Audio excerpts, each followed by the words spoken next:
Three, two, one. We're sitting here with Edwin, Edwin. How are you today? I'm good. How are you doing? I'm doing good. Thanks for asking. We're just gonna have a simple conversation. I'm gonna kind of pick your brain to see what you're thinking, because what you've done as a 16-year-old is pretty crazy. So could you just give yourself a 30-second introduction? Who are you? Why are you here? And yeah, tell me about it. Yeah, for sure. So we're here in Marbella, Spain, and yeah, I'm a 16-year-old high school dropout who started an agency about a year ago. Now doing about $250,000 a month. Right. And how does that feel? Being 16, doing $250,000 a month. Feels good. Feels good. Yeah. Can't complain. Absolutely. It's been a crazy journey, but still just day one. Cool. Okay, so I want to kind of ask you a few questions about the hardships of running a business and the good parts about running a business, because you see a lot of things online with people that are posting these highlights and these good moments, you know, making X, doing this, doing that, but in reality it's very different from what people think. So what would you say is like the number one thing or the hardest thing about running a business? For me, it's always been hard, or it was always hard, especially in the beginning, to not know when that finish line is. Like when you run a marathon, you know, okay, it's 42 kilometers, or when you're doing a football match, you know that it's only 90 minutes. But with business, you don't know if you're ever gonna succeed. And especially when you take those big steps, like you officially start your business, you drop out of high school, you decide to do this one big thing, you know that this might not even work out. And there's so many stories of people who tried and then it didn't work out and they had to go back to their old life. So I think that's the hardest part, not having the certainty of knowing that it's going to work out. And that coupled with having to always put in the work, like you know exactly what you're doing when you really don't, and not knowing if you even work on the right thing, and knowing that you might have spent 2 weeks on something that's not even going to be useful. Right. And do you feel like you've reached that finish line so far? I don't think it's a finish line like in a race where you know you hit it and then you're over. I think it's always a gradual thing. You reach a new height, and we spoke about it just before we started recording. There's different levels of success. The first success is make your first dollar, then your first 10,000, then your first 100,000, then your first million, and probably then your first tens of millions, hundreds of millions, and billions. Right. And I think it's always going to increase the standard that you're at. And I think I've never felt poorer than I do today, because now I compare myself to people that make not anymore 10x what I'm making, but 100 times, a million times. That's interesting. Yeah, the finish line always gets pushed forward, basically. Right. Yeah. So what advice would you give to someone that's, you know, just starting out? Maybe they haven't reached that 10K per month mark, that $10,000 a month. What advice would you give to them and why? I think in the beginning it's just about doing the proven process. To get to $10,000 a month, it sounds like a lot, but it's really not that much. And there's so many YouTube videos online, there's so many different resources on how to get there. So I think if you just like start following one YouTuber, start watching one program, and then you just follow what they actually teach, you'll get there. It's not complicated, it's just really, really simple, but hard and uncomfortable. And as I said before, you don't know if it's going to work out, so it feels like you're doing something wrong. So you take 2 steps, but then you start taking a step back and backing out and taking steps in different directions, right?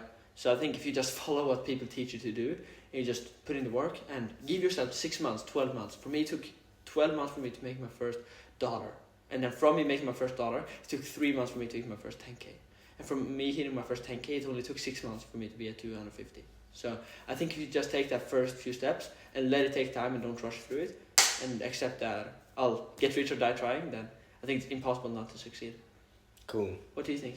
No, I agree. I think it's a belief thing. I think if you genuinely believe that 10K is not a lot, you'll get there so much faster. And I think it's like a thing where if you believe that it's actually easy and that you believe it's true, if you don't put it on a pedestal, then you'll get there faster. Because I remember when I started out, I was thinking like, oh, 10K, if I just make 10K a month, I'll be set for life. Yeah. But then when you actually get there, it's like, but this is nothing. Like you have to feel it before. You have to think that 10K is not a lot, and that's when you will achieve it. Yeah, that's kind of the perspective I have.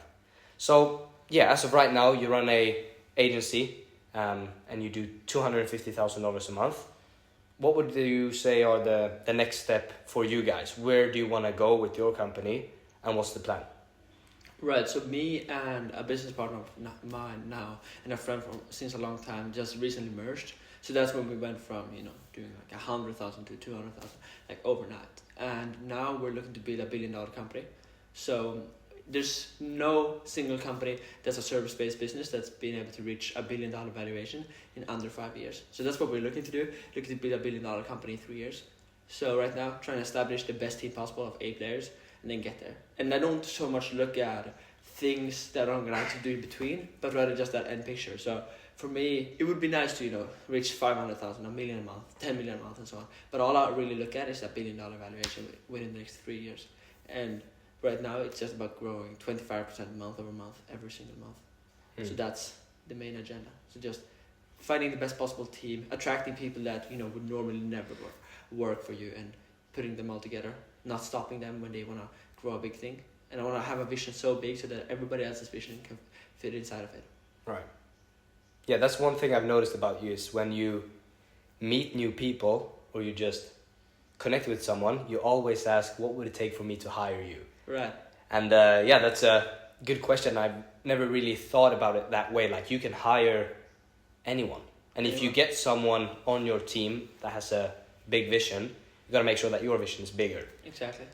I've had people on my business now that said to me, I will never want to work for another business, and then I got them on my team. I got people that run agencies doing 20,000 a month, 40,000 a month. I was 60,000 a month. I had a guy that built a multiple 7-figure agency, 3 millionaire door knocking team, all these people. And when you just put them together and you don't try to tell them what to do, you just let them do their thing, you just support them, and you're the one leading the way, but you let them figure out how to get there. You just point and they shoot, then it's impossible not to win. That's interesting. I guess I want to also kind of know, because in the agency space, there's a lot of people that scale to maybe $50,000, $100,000 a month, and then they stop and they go in another vehicle. For example, like coaching, they build a program. What is your opinion on that, and why do you want to take your agency further, and why not move in another direction? What are your thoughts on that? That's a really good question. And I've thought about that a lot, because when I was at 10, people said, oh, an agency is good to take to 50, but then it becomes, unprofitable and not really worth it. When I reached 50, people said, 100 is, the max. And when I reached 100, it was 150 and so on. And I feel like that's just bars people set because they couldn't get past that bar themselves. I spoke to one guy, he scaled a 50,000 a month agency. He did that 1 month and then he closed it down, became a coach. And I spoke to him and he's like, yeah, I just don't think this is the best way to get to the next step. And I was like, what's wrong? He's like, oh, it's just not scalable. But my thought in my head, and I didn't say it to him, but it was, why didn't you just keep doing what you were doing, but double the scale, double your ad spend, double how many clients you get every month? And I think if you do that, there's no reason why not to scale. So I think people just put a bar on what they can hit that other people have said was okay, and therefore they accept it themselves. But I don't see any reason, if you go to first principles, why could you not scale to 1 million a month, 10 million a month, 1 billion? That makes sense. And I guess, I'm not quite sure if you want to speak with this, but you guys are going to move your company in a different direction from now. Do you want to talk about that, or do you want to kind of keep it on the low? Oh no, that's secret. Not kidding, of course. Let's talk about it, because it's very interesting. Right. Yeah, tell me about it. So I'm a big believer in always, buying other people's experience. I believe that if you speak to somebody who's lived their life for 8 years, you can have a 5-minute convo and get that 8 years of knowledge in a 5-minute convo, rather than having to experience their learning lessons. So I've always tried to be open-minded, coachable, and listen to others, rather than trying to figure everything out on my own. And I spoke to this one guy that had scaled an agency to 250,000 a month. Then he had sold that agency and kind of done nothing for a few months, and then he started a new one. And it was the fastest growing agency I'd ever heard of. They scaled to 400,000 a month in 4 months. And I was like, what's going on here? So I reached out to the guy, and obviously now we're trying to hire this guy, but we did the question on him. Right, exactly. But with that, I reached out to him and I was like, how much would you charge for, an hour of your time, me just getting to ask a few questions and stuff like that? He charged $500. So I hopped on a call with him and I asked him, what did you do differently? And it seemed like you question all of your beliefs except for the ones you truly believe, and those you never think to question.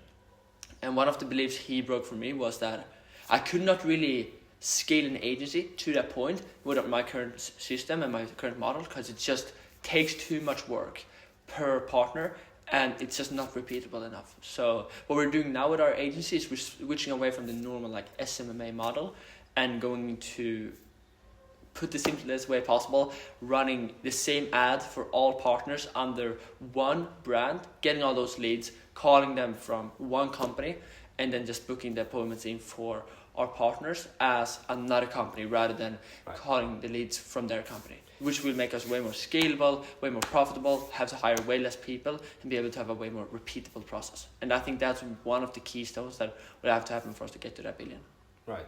So you want to become the brand that people reach out to instead of helping your clients get clients. You want to become the main source. Exactly. Basically. Yeah. Right. That makes sense. And I guess the biggest companies in the industry do it that way. Exactly. So why not do it yourself? And that's a funny thing that you brought that up, because we kind of spoke about it before. Just look at what the best people do in your industry, what the most successful people do, the most successful people, but also businesses, and just model what they do. There was not a single $100 million agency in my space. There was a bunch of $100 million and even $1 billion companies that do exactly this. It was just obvious when that guy that I spoke to put it in that light. Mm. And I guess we spoke about the hardest thing about running like an agency, not knowing where the finish line is, or running a business in general. But I guess what's the best thing about running an agency or a business, and why? That's a really good question. I think it gives you fulfillment that nobody else would ever be able to understand. I agree. There's things that nobody else in the whole world understands except for people who are also there or even further along. And it's like when I reached 10K a month, I was like, I've gone through so much stress, so much work, and so on to get here. And I was like, nobody understands except for people who are there. And that's the only people I could ever relate to. Now when I'm at 250,000 a month and so on, I look at people and I'm like, these people don't understand what I've gone through. And I don't need them to, because they can just live their life, but they're never going to get to success. And for me, it's just that internal piece. You can go to bed knowing that I've gone through things that nobody else is willing to go through. And that's the reason nobody's here. And being able to respect yourself like that. Being able to respect yourself, going through the pain that you're going through on a daily basis, but doing that every day, non-stop.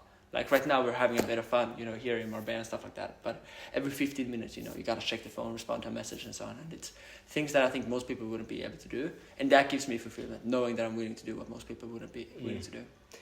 I agree. I think the fulfillment of running an agency or business in general is the best part of it. Yeah. Just like the feeling of actually reaching the goal is better than having the goal in general. Right. And I would even say, this kind of sounds really controversial, and this is not politically correct, but I cannot see myself living without an agency or a business in general. I think if I didn't own a business, I wouldn't want to be alive, because I can't see myself doing anything that's not extraordinary, because I just don't think that's the kind of humans that we are. Yeah. Some people are just built for bigger stuff, and I think about people like, let's say LeBron James. If he wasn't to be the best one of the best basketball players ever, he would be, the best golf player, the best football player, something, right? Successful people always find a way to success. And for me, that was the agency game. If not, it would have been something else. And I can't see myself living without having something that drives me every day. And I don't like the normal world that most people are in.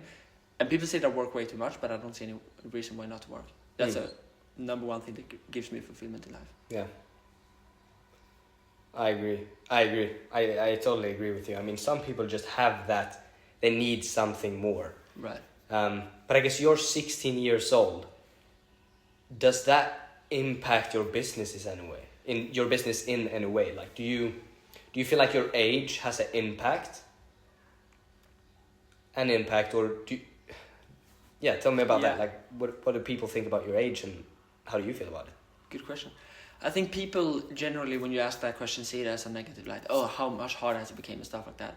But I switched, and I did this early on. I joined actually Iman Gadzhi's coaching program way back in the days, and I spoke to this coach that I got there, and I told him, I'm because I was 15 at the time. I'm 15, so I think it's gonna take longer for me, and I'm fine with I might not be successful because I'm so young. And he's like, that's bullshit. Like, if you do the actions I would, because he was 26, if I do the actions I would do, then you'll get the results that I would get. And it just switch like that for me. And I know a lot of people haven't had that switch, so hopefully this can be their switch. But it's like, if you do what somebody else would do and you act like they would act, you'll get what they would get. And for me, it's just been a benefit recently. I can attract talent that I normally couldn't have attracted. So 250,000 a month agency owner that's 40, yeah, it's cool, you know. But it's like, yeah, there's so many billionaires who are 40. But I don't know any 16-year-old that. And I'm not saying this to have an ego, but I don't know any 16-year-old who's doing what I'm doing. And that gives me another light and another opportunity and gives me attention I normally wouldn't have gotten. So I try to just frame it in my best interest. And yes, it's hard when you can't even get a Bolt because you're not 18 or you can't get an Uber.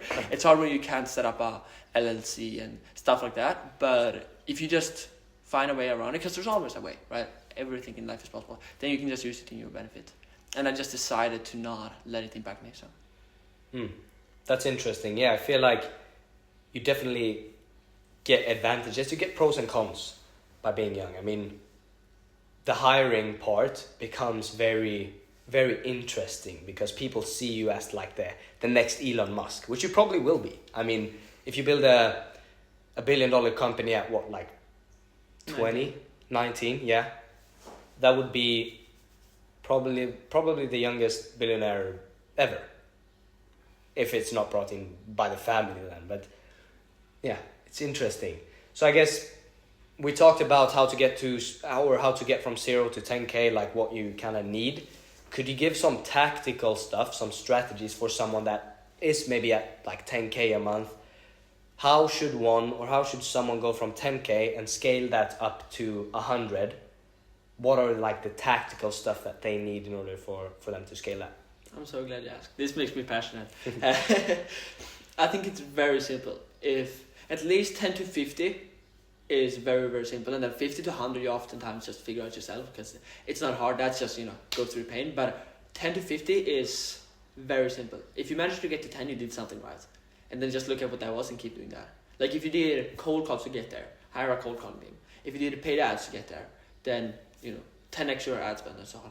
So I believe that's not about innovating. That's just about doing more of what already works.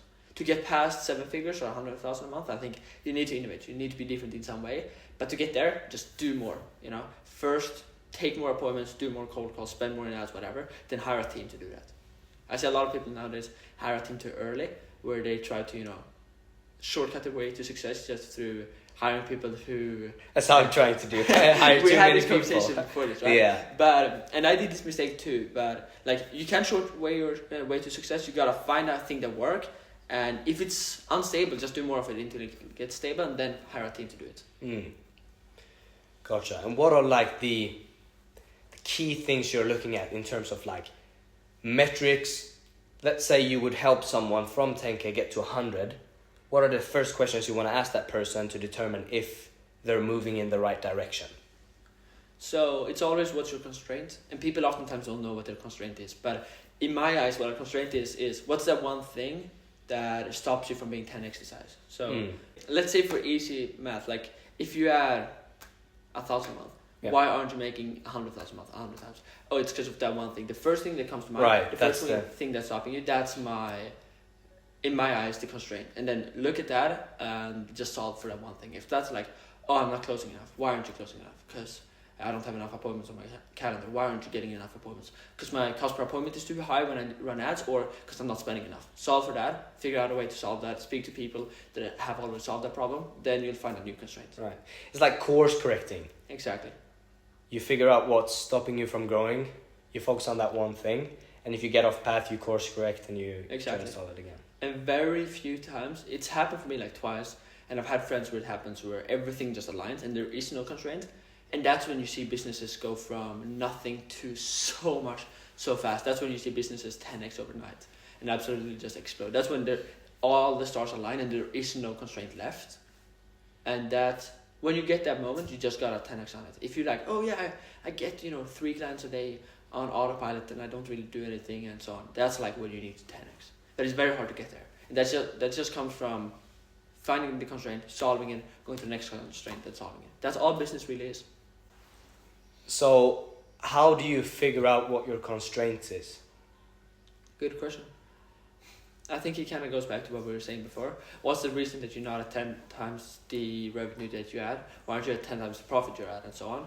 And then that's your constraint. What's the one thing that, why aren't you there? And if it's like, oh, I'm going to be there tomorrow, then it's like, why aren't you there today? And if it's like, oh, I could be there if I just 10x ads, but no 10x what I'm doing, then that is your constraint. The fact that you're not doing enough on that part is your constraint. So how would you, what's the best way to scale an agency in your eyes? Is it cold calling? Is it DMs? Is it ads? Good question. I think to get to 10,000 a month, I think you want to be spending all your time cold calling. Don't hire a cold calling team, although it seems easy. Just do cold calls. Do a shit ton of cold calls. And just for context, people hear that and they're like, sure. We hired a cold calling team. We actually stopped that recently, but we hired a cold calling team when we were just under 100. And there was one guy there that did 1,000 cold calls a day for me. And it broke my limiting belief of like, I always said to people do 300 cold calls a day, and I thought it was a lot. And people usually do like 40, 50. But this guy broke my limiting beliefs when he said that he was doing 1,000 calls a day, and I could see it on a tracker. So just do a shit ton of cold calls to get to 10K a month, like an absurd amount. Reach out to somebody who has gotten success. It can be me. Reach out to me on Instagram. I'm not trying to promote myself. Or Jim himself. Somebody who's done cold calls and successfully succeeded with it. Get their script. Just download fucking Go High Level for $100 a month. If you don't have that, find a way to get that through being a server at a restaurant, whatever. And then do cold calls. Right. A shit ton of cold calls every Cold day, calls, yeah. just all the time. And when I say a lot, people think, oh, 100, 200. Like, do until you can't no more. And if I were to start from zero, I would probably do over 1,000 a day. Yeah. And to get really tactical, I recommend Go High Level. If you have some money, even get a software called Wave. Wave lets you power out leads. You can scrape leads on Google Maps using, it's called Instant Data Scraper. It's the exact scraper we use. So you get that, download the leads from Google Maps, use Go High Level, call the leads, use Wave if you want to get even more bookings. Wave is basically WAVV, basically like a dialer that you integrate to Go High Level. And you can call like 3 people all at once. The first one that picks up you get connected with. It's like cold calling on steroids basically. Right. I remember I used to do a little bit of Wave. If you want more like calling and texting, I would actually recommend Google Voice for that. It's like unlimited. If you're on a tight budget, Right. just like get a Google Voice number, send text, cold call a lot, and you can find Jim's Wave link in the description. the affiliates, the Go High Level affiliate as well. No, okay, so just a lot of cold calls. Yeah, that's 0 to 10. Yeah, I think a lot of people are at that mark where they make maybe 1K, 2K a month. They want to get to 10K. But to be honest, like getting from 0 to 10K is pretty simple. It's just like, Extremely as you simple. said, Angel, it's just forcing your way through it. You just have to do it until you get there, believe that it's possible, and then you're there. It's basically just time and effort. Right. So let's say someone is at 10K, like what are the specific things that they can do? So what would you recommend? Should they like put all of their money into ads? Is that the most scalable? Should they hire a cold calling team? Because I think you've had a cold calling team. I've also had a cold calling team. I remember I had like 15 people on my cold calling team at once. But what would you recommend? What would you put your money? How would you scale from there? So when you want to get from 10,000 a month to 100,000 a month, generally what I say is, as I said before, just do more of what already works. If you do something that's extremely unscalable though, which there's very few things that you actually can scale, but let's say that you get all of those clients from like, your family or whatever, right, from friends and stuff like that, then you're gonna have to find something new. What I've found to get 95% of agencies past that 10K a month mark to 100 to 200, a million and so on, it's all paid ads. Paid ads, yeah. If you can do cold calling and that works profitably and you can hire people, do that. But most of the time what I've seen work is paid ads. So to get specific, Facebook, Instagram, Meta ads, and you just look at somebody who's making money in our industry, look at me, Jim, whatever, and this is going to sound horrible, but copy our ads, copy somebody's ads, paste them, expect to spend. As soon as I started running my ads, I had a mentor of mine say, expect to spend $5,000 without signing your first client. And I was like, hell no, I'm going to sign my first client $100. Like, no chance. Because I thought, I just follow what other people do. But generally, expect to spend $5,000 without getting a single partner. And it sounds like, then I'm never going to succeed. But no, because if you get a partner from that, and that lifetime value of that partner is 1,000, then you just put that last 1,000 into ads. Yeah. And so on. I would, if I were to scale again, I would just do cold calling. When I get a client in from cold calling, I would just put all of that money into ads, continue to cold call, try to figure out B2B ads, and do that until I have enough ad spend and enough recurring where I get so many meetings that I don't have time to cold call. Exactly. That's when you actually start to scale the ads. And then you probably have a couple of partners and clients, so you gotta, start to hire the ISAs, maybe a media buyer, partner success managers, etc., and then it's just a scale from there. Right. I always say this funny little thing, which is, if you want to go real risky, and I'm not saying this if you want to live like a easy 10K a month lifestyle traveling, but if you want to actually scale, take whatever you have in the bank, if you figure out ads, and divide that by 14.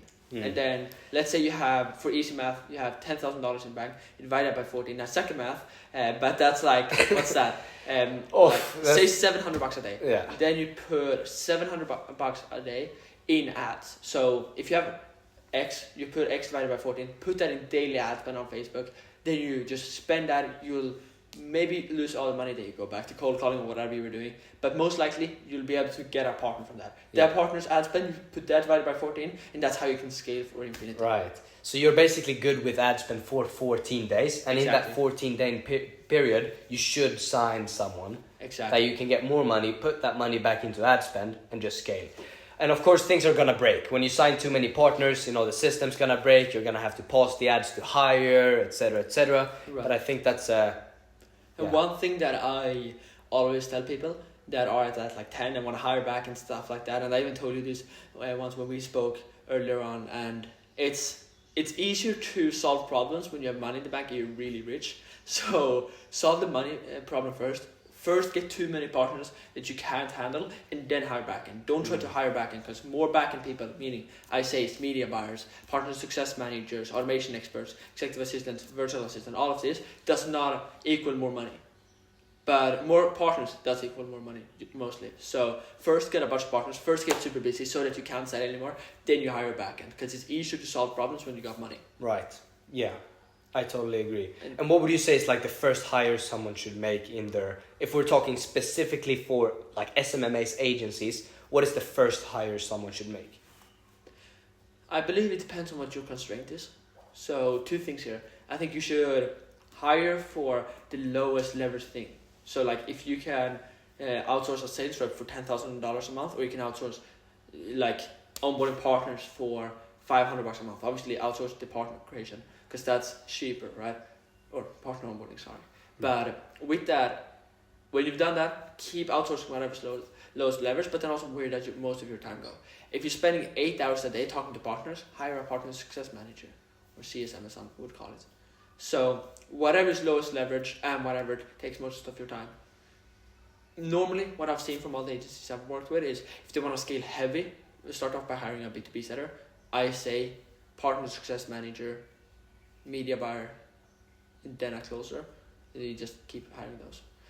Automation expert I would hire relatively late, and executive assistant / virtual assistant, they're kind of going to be a mix of all of them. You can hire if you're having a problem scaling. If you're scaling fast, no need. I agree.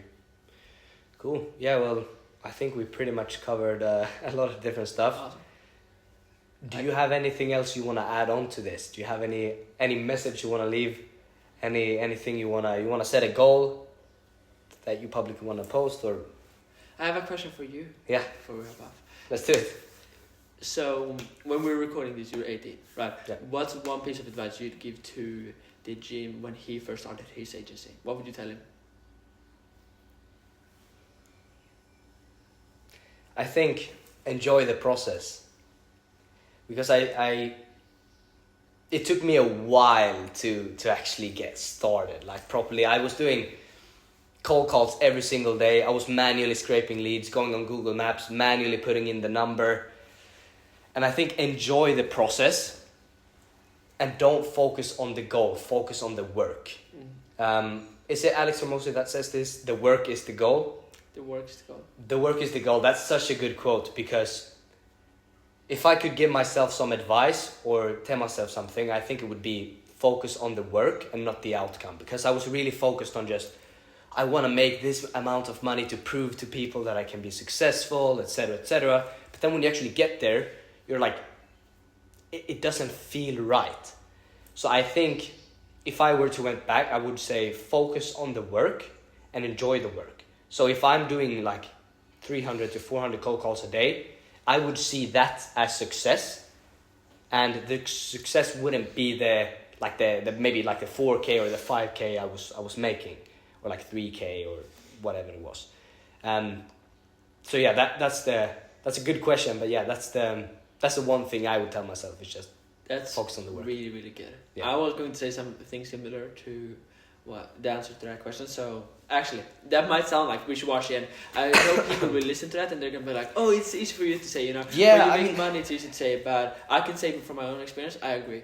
Nowadays, it's all about, oh, how can I enjoy my business more? How can I, build on it more? How can I put in more hours? How can I put in more work? How can I hire better people? It's less about the revenues, less about the Marbellas, the Dubais, all that stuff. And now we've done it, we've experienced it, and we get back to where we first started, which is the work is the goal. And even though we are here in Marbella, we might go out for lunch, for dinners, but we are still focusing on the work. Like, we're always talking about work. When we go to the restaurant, we're saying, oh, what's the profit margins, this and that. And I would say it's just make it a part of your life. Like, make the work a part of your life. Surround yourself with work and just make it enjoyable. Okay. And yeah. I'll give some more advice there. Yeah. This is gonna sound so bullshit, and I know everybody has heard this a million times, and this is so wishy-washy, but I'll say it anyways. Which is, I wish that I would just have understood this, because I can't say I had heard it because everybody said it, but I wish I just actually listened. Which is, fuck what other people think and say about you and your life and what you want to do. I had my mom say to me probably every day for 6 months, "You're unbalanced. You're putting in too much work in the business. It's not working out. I'm proud of you, but why don't you, take a day off," and so on. She would come to me when for example, I'm not a big fan of telling your parents how much money you make, just as a piece of advice, take back on it. But when I came to them, I had made my first $10,000 a month. I came and told them. She's like, "Oh, I'm so proud of you," and she hugged me. And then she's like, "Why don't we take today off just to celebrate?" And I was like, that's exactly why I got here and you didn't. And I love my mom to death, but I believe if you just listen to what other people say, you'll get the life that they want. And maybe I'm wrong, but most people don't want their parents' life, their friends' life, and so on. And there's a reason that you're alone. It's because you want to go on a different path. So don't follow what other people say. Yeah. Only listen to the people who are where you want to be or closer to where you want to be. Yeah, and it sounds a bit like cliche. Is that the English word for it? Yeah. But it's so true. It's true. Like, if you listen to people that don't have what you want, they will say different things, and they will say things that you maybe shouldn't listen to. And I also think it's important to have like a balance between work and your life. But when you're in that growing stage of actually trying to achieve something, that should be your only focus. Agreed. That should be your only focus, and yeah, that's the way it should be.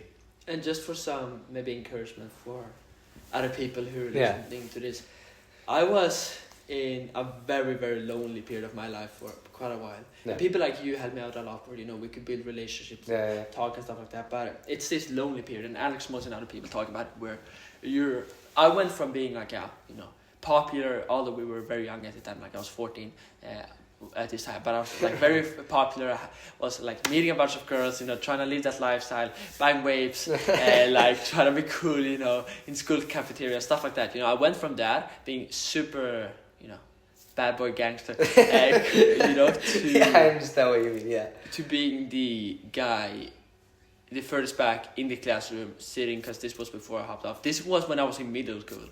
I was sitting like on my computer like this all day, and that's crazy. And it was a switch one day where I just decided that I spoke to a guy. He had dropped out of school, and he told me his story. And that's the day that I just decided that I'm no longer gonna be the clown, the cool, like popular guy, but I'm gonna be the guy who sacrifices his teenage years for living the rest of his life like he wanted to. And I didn't expect to have it go 2 years and then I'm sitting here right now with you guys, but I knew that this was gonna happen one day, and what I did was I stopped talking to everybody. I stopped meeting them, and from that day I did not hang out with any of the friends. I still have some friends from school, but not these people. The people that I was hanging out with then, I've still never met since then. And unless for obviously when I see them on the bus, because I'm too poor to have a private chauffeur, and I'm too young to have my own car, so I'm still taking the bus. You can't even have a driver's license yet. Right? But that should be the headline of this video. This guy does not have a driver's license, but makes anyways, but makes a supercar a month. But with that, I remember how I was just seen as this weird guy, and they thought I had a bad day, and then they thought I had a bad week, and then that I got weird and stuff like that. But I'm so glad I did nowadays, and it's so lonely, and you go through this awkward period of you're not cool enough to get new friends, you're not cool enough to meet people you want to live with, but you're not trying to be the people that you used to be, so you have this awkward period. And if you see somebody, for example, that's working all day but they're not making any money, they might be in that awkward stage, and you just need to eat it up. It's like when you try to get a new haircut, you often get in that awkward period where it's like you don't have your new haircut, but you have too long hair, too short hair for your old haircut, and it's the same here. And I think if you can get through that, you know, the world is on the other side, but it's extremely uncomfortable, and sometimes you just need to hear other people say that I went through it and so on.